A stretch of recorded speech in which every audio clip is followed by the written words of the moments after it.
in Acts chapter 12. Acts chapter 12. I encourage you to follow along as we study through the entirety of this chapter. I have one main thing I want to communicate this morning, one main proposition. It is that no one can contend with God. I'm going to say, oh, yeah, sure, nobody can contend with God. But in reality, we contend with God all the time. Anytime we decide we're going to do something that is contrary to what He says is good, we are, in a sense, contending with God. And this morning we are going to look at the entirety of this chapter because we see a man, Herod, who contends with God. We see how God interacts with Herod and the way that he rescues Peter. And so the whole flow of what happens in Acts chapter 12 is, yeah, there's some really cool and key things that happen in the beginning of the chapter. There's this incredible thing that happens with Peter being freed from prison. There's the whole political scene of Herod seeing that he pleases people when he captures Christians and so on. And so all of that leads up to what happens at the end of Acts chapter 12, which is Herod is ultimately, I don't want to spoil it. I'll read it, and then you'll see where we're going. But let's do that. Let's read Acts chapter 12, and then we'll pray, and then we'll start to go through this verse by verse. Acts chapter 12, verse 1. Now about that time, Herod the king laid hands on some who belonged to the church in order to mistreat them. And he had James, the brother of John, put to death with a sword. When he saw that it pleased the Jews, he proceeded to arrest Peter also. Now it was during the days of unleavened bread, when he had seized him. He put him in prison, delivering him to 4 squads of soldiers to guard him, intending after the Passover to bring him out before the people. So Peter was kept in the prison, but prayer for him was being made fervently by the church to God. On the very night when Herod was about to bring him forward, Peter was sleeping between 2 soldiers, bound with chains, and guards in front of the door were watching over the prison. Verse 7. And behold, an angel of the Lord suddenly appeared, and light shone in the cell, and he struck Peter's side and woke him up, saying, Get up quickly. And his chains fell off his hands. And the angel said to him, Gird yourself and put on your sandals. And he did so. And he said to him, Wrap your cloak around you and follow me. And he went out and continued to follow. And he did not know that what was being done by the angel was real, but thought he was seeing a vision. When they had passed the first and second guard, they came to the iron gate that leads into the city, which opened for them by itself. And they went out and went along one street, and immediately the angel departed from them. When Peter came to himself, he said, Now I know for sure that the Lord has sent forth his angel and rescued me from the hand of Herod and from all that the Jewish people were expecting. And when he realized this, he went to the house of Mary, the mother of John, who was also called Mark, where many were gathered together and were praying. When he knocked at the door of the gate, a servant girl named Rhoda came to answer. When she recognized Peter's voice, because of her joy, she did not open the gate, but ran in and announced that Peter was standing in front of the gate. They said to her, You are out of your mind. But she kept insisting that it was so. They kept saying, It is his angel.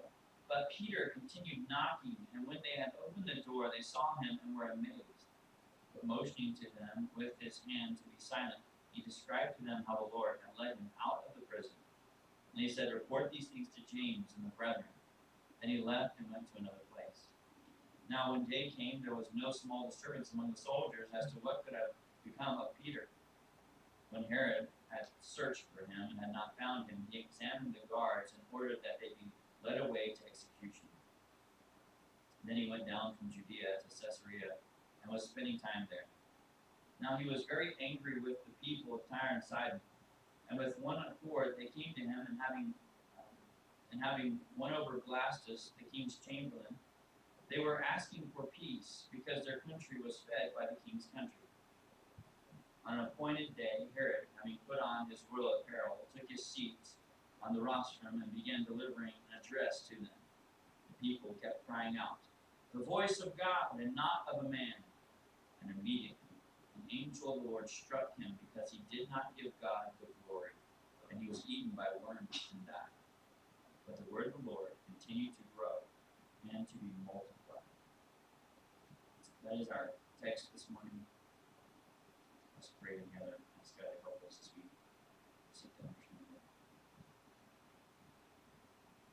Father, it is a privilege to be able to study your word together this morning. I pray that you would use it. We know that your word is sharper than any two-edged sword, and it alone has the ability to cut deep and prick the heart, to lay open all things bare, so we might see what we need to change, so that we can be more like you, so that we can be more useful to you. So I pray that this morning you would use your word to challenge us. If we stand in need of conviction, I pray that you would convict us. If we need encouragement this morning, I pray that you would encourage us. I pray that you would help me as I speak. Help me not to say anything that would be foolish or anything that would be distracting from the truth of your word.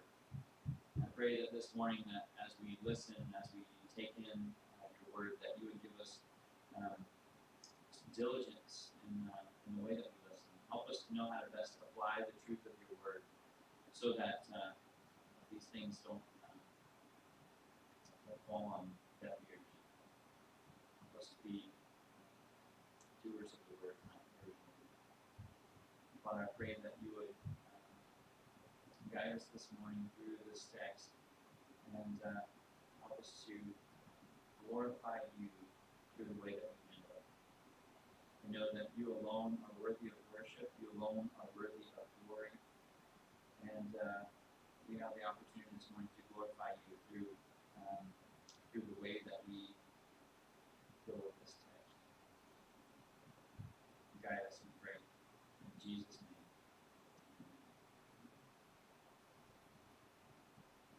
So in Acts chapter 12, I was thinking through this last night, the contention that happens between this man Herod and between God, and I was trying to relate in some way the way that would appear, right? And the thing that came to mind, because it happens so often, is the flexing of the muscles of my little boys, and how they try to contend with me, testing their strength. They're coming after me, right? It's like 5 against 1 at this point. So they're coming after me, they're stretching their muscles, they're testing how strong they are, and at this point, I'm quite a bit stronger than they are. But I was trying to think, like, how do you compare strengths? Like, looking at my son, and I'd be like, me against Titus, who is stronger? And I was like, still, even. That's not a proper comparison, because this is God against man, right? It's like, as one commentator put it, it's like throwing eggshells against the stone wall, right? That's what it is. When you come against that strength, the power, the force of God, it is like you're an egg being thrown against the wall. And so that's what we're looking at here, as an egg being thrown against the wall, as we look at this test of the will in this man Herod. So Herod is a politician, and we see that in verses 1 through 4. He's a politician in the way that he acts. He's a politician in the way that he makes his decisions. It says in verse 1, "Now about that time Herod the king laid hands on some who belonged to the church in order to mistreat them. He had James, the brother of John, put to death with the sword." So Herod kills James, the brother of John. Your notes I have, he kills John. That is incorrect. Just seeing if you're paying attention. Right?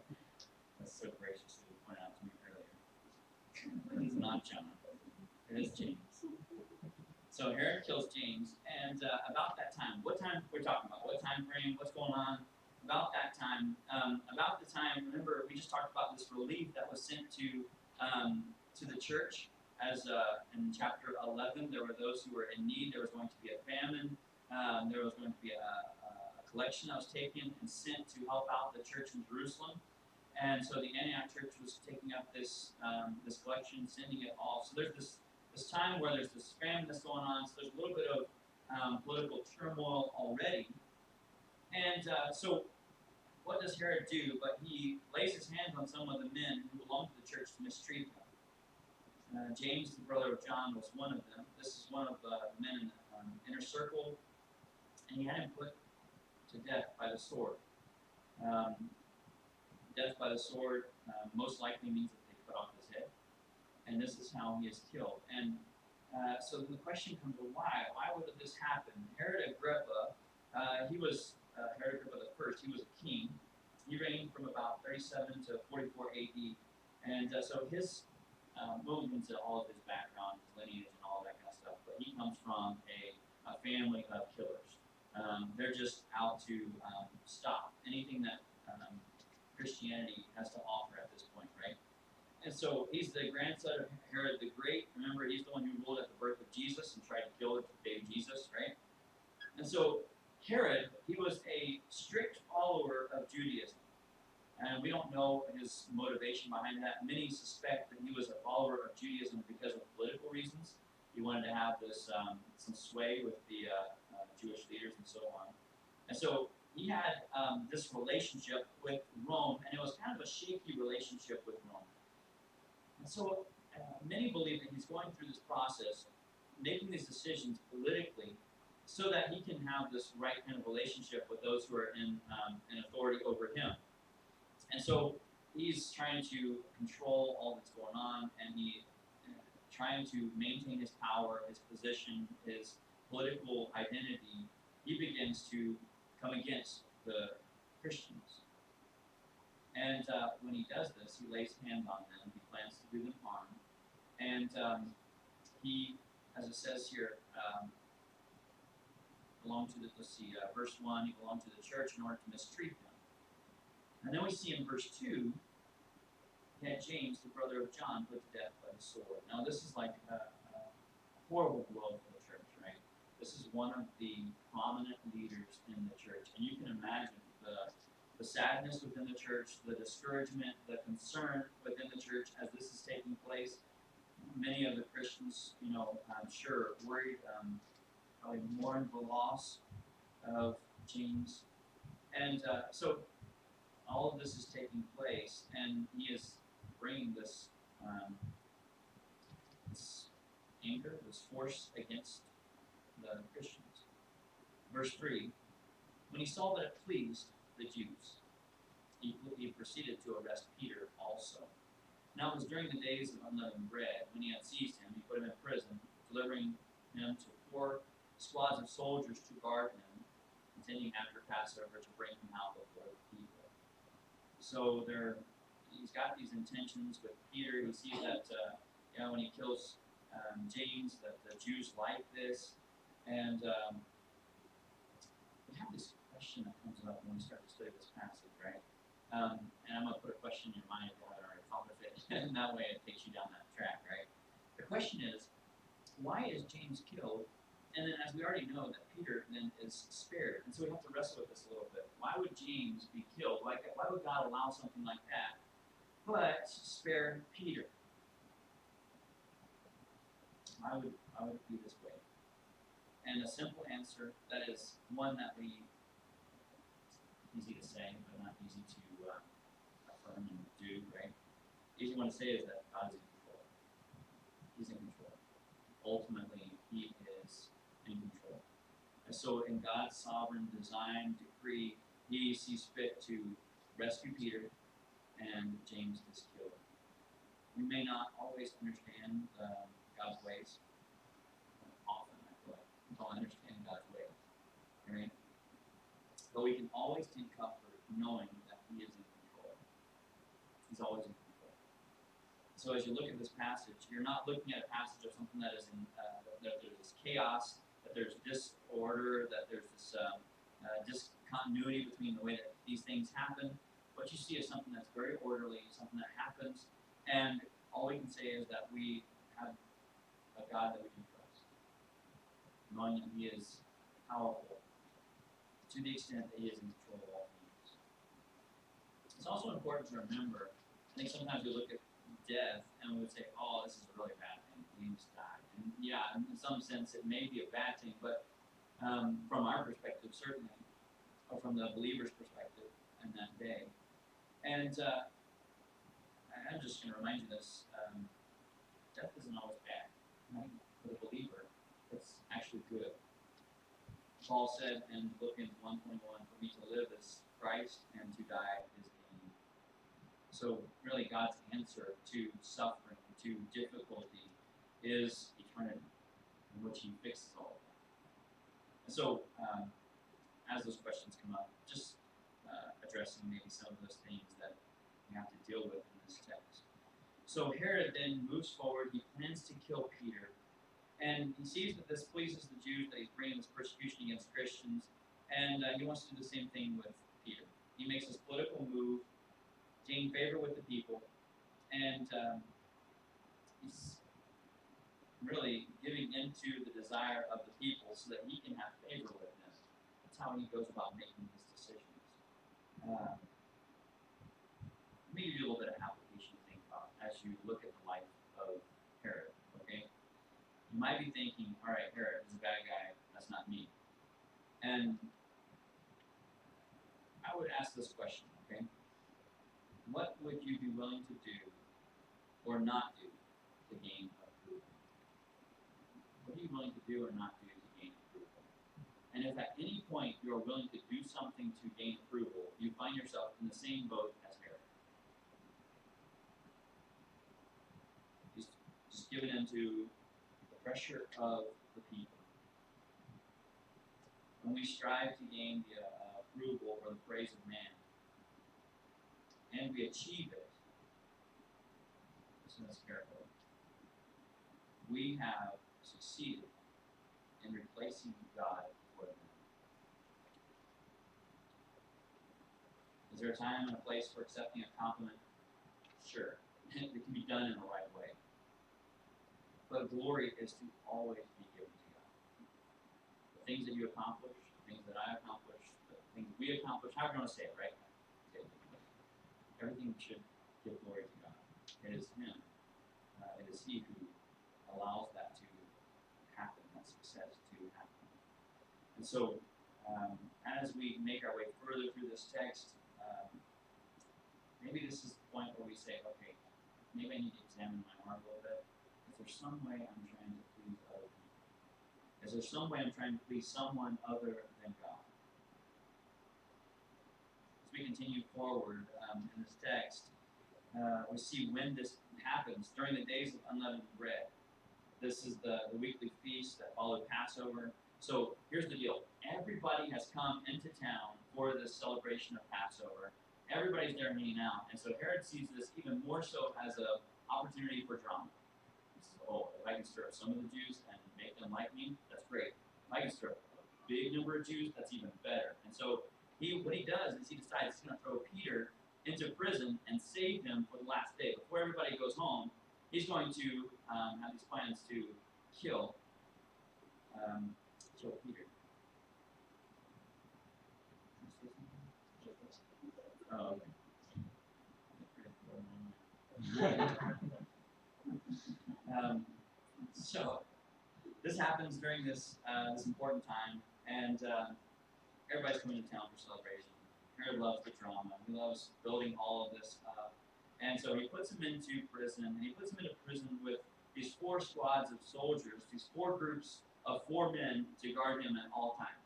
So they're on rotation. He's got 4 guys with him all the time, always there with him. We find out as we go forward in the text, there's 2 that are chained to him while he sleeps, and there's 2 that are guarding the door.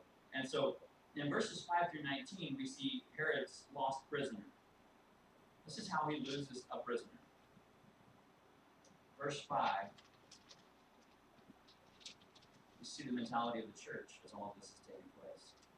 So Peter was kept in the prison, but prayer for him was being made fervently by the church to God. Prayer was being made fervently by the church to God.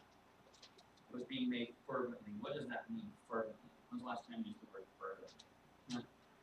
Fervently. This is the Greek word there. It's broken down 2 words. One means out and one means to stretch.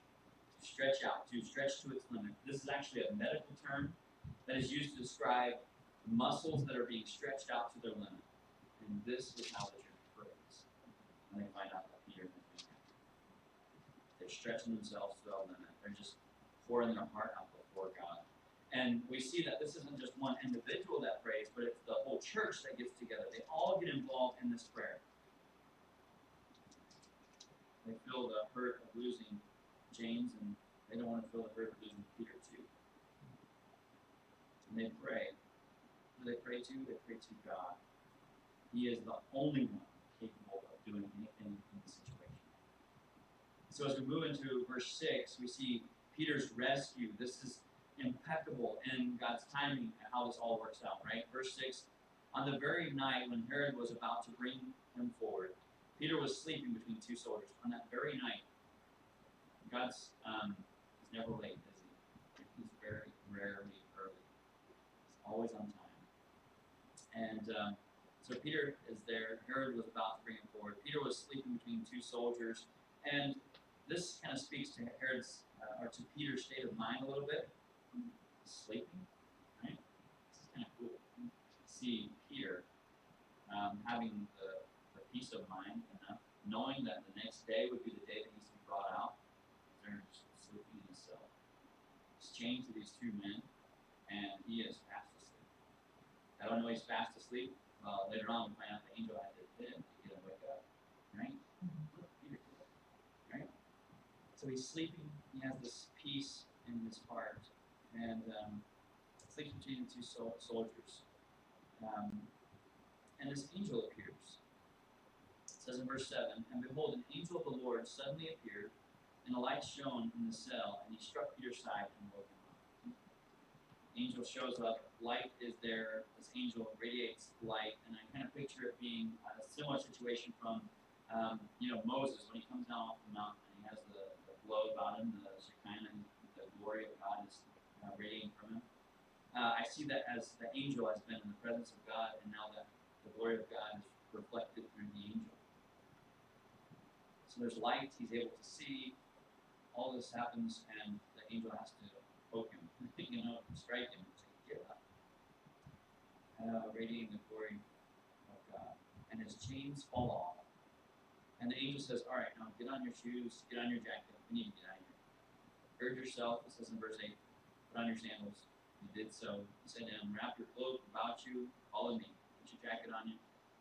And he went out and continued to follow, and he did not know that what was being done by the angel was real, but thought he was seeing a vision.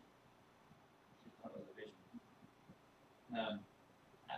That sounds like, well, of course, we would know if we saw an angel, right? But seeing a vision is not so crazy for Peter, right? He just recently had this vision of animals coming down out of the sky in a blanket, right? And this opportunity for him to go and meet with Cornelius. And so he's like, oh, this is another one of those things. This is happening, right? And so he goes through the process following the angel and doing whatever the angel directs him to do. And he passes out through the gate. He passes the two guards, went out the iron gate, and the gate itself opens by itself, and they went out. It says that when he came to himself, verse 10, when they had passed through the first and second guard, they came to the iron gate that leads to the city, which opened for them by itself. And they went out and went along one street. Immediately the angel departed from him. So the angel's gone. Verse 11. When Peter came to himself, he said, now I know for sure that the Lord has sent forth his angel and rescued me from the hand of Herod and from all that the Jewish people were expecting. When Peter came to himself, that Greek phrasing there is that he took all the pieces and he put them together. Okay, I see where I am. I see what just happened. Now the angel's gone. Oh, I've been set free. This is something the Lord has done. And so he puts all of this together, realizing that he's been rescued from Herod and from what the Jewish people were expecting. What were they expecting? They were thirsty for blood, right? And so Peter then decides, well, what am I going to do? Oh, there's the people that are worried about me, that are praying for me. I better go and check in on them. And so verse 12, we see him make his way back. Peter returns to where the people are praying. And when he had realized this, it says in verse 12, he went to the house of Mary, the mother of John, who was also called Mark, where many were gathered together and were praying. When he knocked at the door, at the gate, a servant girl named Rhoda came to answer. the house of Mary. All the people are there praying. They're praying fervently. But there's this question, like, whenever we get into these verses, the people didn't believe Rhoda, right? And there's nothing to indicate that she was an untrustworthy person. They're not saying, "Oh, Rhoda, you're doing that thing again." None of that, right? They're saying like, you're out of your mind. You're kind of crazy. But she kept insisting that it was so. In verse 15, it says, they kept saying, "This is angel." But Peter just continues to knock. And when they opened the door, they saw him and were amazed. So what we see here is this group of people fervently praying. They have this zeal in their prayer, but maybe their faith isn't quite as far along as their actual prayer. It's interesting to see how God works through our prayers to build our faith. I think is what we see here. That as they're praying and then they see their prayers answered, you better believe that the faith was a little bit greater after seeing that prayer answered than it was before. So they're praying, God answers their prayer. Application here, God works through the prayers of people. Not that our prayers limit him in any way, but that through them, he works to grow our faith and accomplish his purposes. Right? So Rhoda, her name means Rose, who came to the door because she was excited she didn't open the door. And they called her crazy. They told her it was this angel, right? This is, there's some historical documents and whatnot let us know that the Jewish belief was that there was a person, that a person had a guardian angel that could take the form of that person. And so they're saying, this is just this guardian angel that's showing up. They're kind of making light of the situation, it seems. But Peter's just out there. He just keeps knocking, right? He can't, like, shout to him, "Hey, I'm here!" You know, he doesn't want to alert anyone. He doesn't want to make this commotion. He doesn't want people to realize what's going on. Even when they let him in, he's like, he motions to them with his hands to be silent as he describes these things to them. And so, it's interesting, right? That he can break out of prison, but he can't get into the house. Right? It's like the way that God works. It's incredible to see how these people get involved. And Rhoda is there. She hears his voice, and all of this just unfolds in such an incredible way. So he continues knocking, verse 16. When they opened the door, they saw him and were amazed. Faith then boom, stretched. Verse 17, but motioning to them with his hand to be silent, he described to them how the Lord had led him out of the prison. He said, "Report these things to James and to the brethren." And he left and went to another place. He pointed out what God had done. He says, "Look, you need to go and report this to James and the brethren." And then he left and went to another place. And at this point, we kind of see Peter fade out of the book of Acts. He does pop up again, but really this is kind of a transition point for him where now he knows they're after him to kill him. And so his ministry kind of shifts to not have this, not as much of a prominence in the book of Acts. So tell this to the Lord's brother, James. And in some ways, you can kind of see the way that this is the shifting within the church. As Peter is looked at as the leader of the church, really, James comes to the forefront now as one who is leading the church. And so Peter then acknowledges James' leadership. He says, "Look, James needs to know about this. The brother needs to know about this. Go and tell him. Go and tell him." What happens to the soldiers? They were executed. They're killed. And it's interesting. There's some, it seems, irony in this, that the intention was to kill Peter, and what ends up happening is that Herod's soldiers end up being killed, and then later we see Herod's death.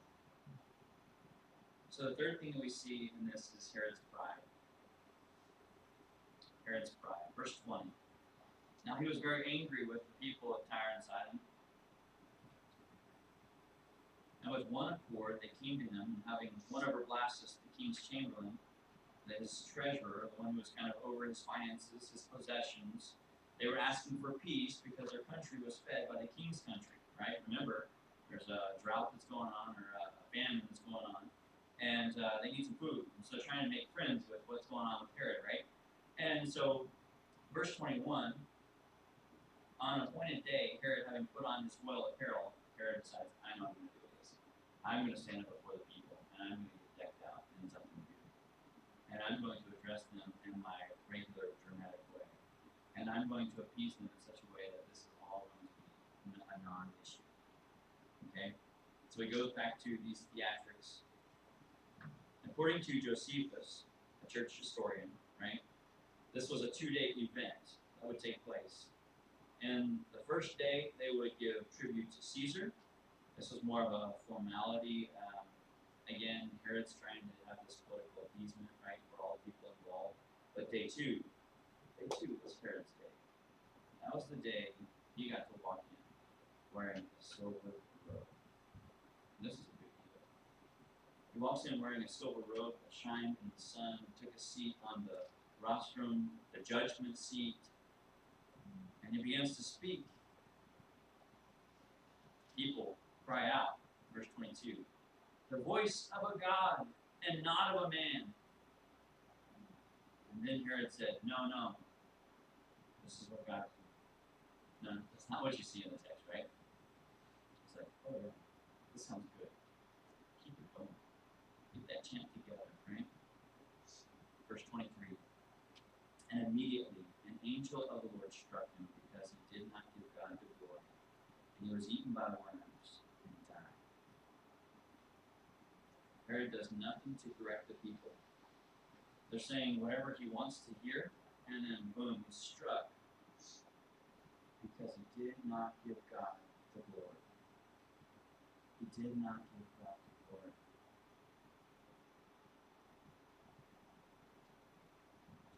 Glory is something that in our sinfulness and our human nature, we will regularly wrestle over. Try and steal the glory that is due to God. You know that God alone is worthy of glory, and yet it is so easy for us to receive credit. So easy for us to step in and say, oh, look what I did.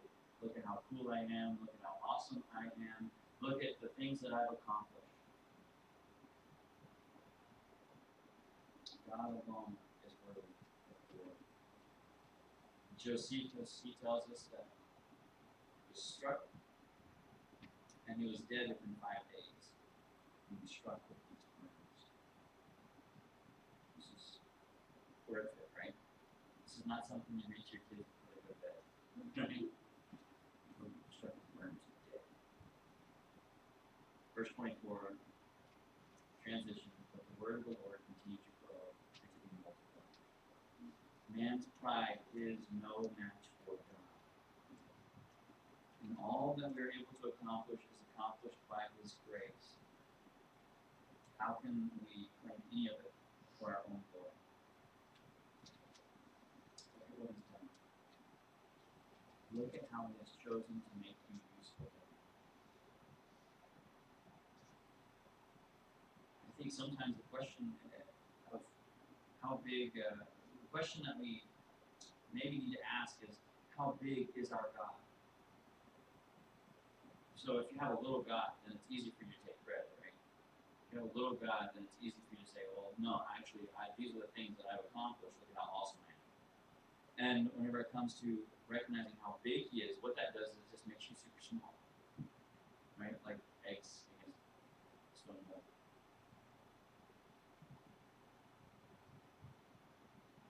In Jeremiah chapter 9, verse 24, it says, but let him who boasts of this, that he understands and knows me, that I am the Lord who exercises loving kindness, justice, and righteousness on earth. For I delight in these things, declares the Lord. Verse 24, the contrast, God is in control, and the word of the Lord continues to grow and to be multiplied. There is no stopping God. His word continues to grow and be multiplied.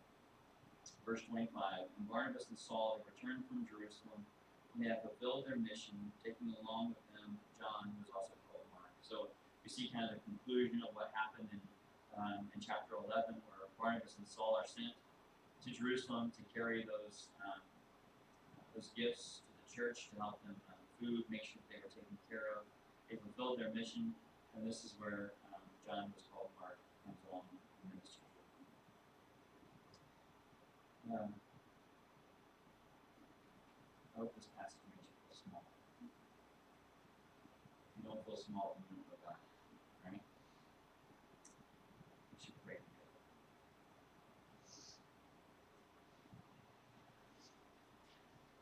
And Father, we are humbled by how great you are. Father, we know that we cannot. Anything good that we produce is by your grace. It's by your strength, your power. Father, we know that you don't need us. But you give us the opportunity to be used by you. You give us the opportunity to bring you glory. You give us the opportunity to serve you. Father, I pray that as we go through the rest of this week and as we leave this place, I pray that you would guide us in our thoughts. Help us not to think more highly of ourselves than we ought to. Father, help us to exalt you above all else. Father, whatever good happens in this next week, allow us to rejoice in what you do, not in what we do. Father, I pray that you would help us to make ourselves available to be used by you. Thank you that you remind us this morning about how we do it. Help us not to pretend.